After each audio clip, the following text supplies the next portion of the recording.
Good evening and thanks for joining us. An early morning fire in North Terre Haute is exposing major problems a house is causing neighbors and first responders. Firefighters and paramedics have responded to a vacant home on Maple Avenue multiple times over the years.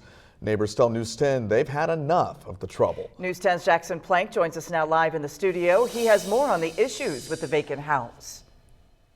Nearly 12 hours after the fire, I spoke to neighbors who describe a constant nightmare living next to a house filled with traveling squatters.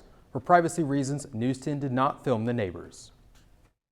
A neighbor I spoke to on Wednesday says people have lived in the structure illegally for the past 3 years.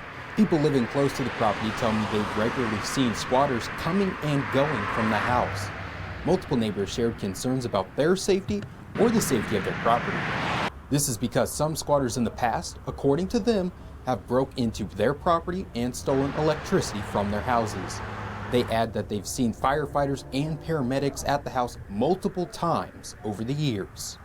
Wednesday morning, a neighbor says he called 911 after seeing flames burst out of the side window. It had been burning copper wire in the house. There was a whole tote of copper wire in the house that was completely melted out. The assistant fire chief says he has even reported to the property before.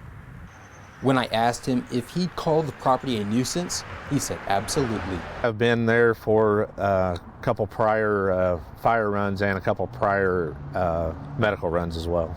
Included in those fire runs, according to the arson chief, are separate runs for a fire on the front porch and back side of the home. But unfortunately, he says this kind of thing is not new, especially for fire runs this year. 85% of our fires have been vacant homes with squatter activity in them. The arson investigator told me that the fire was intentionally started. Back to you.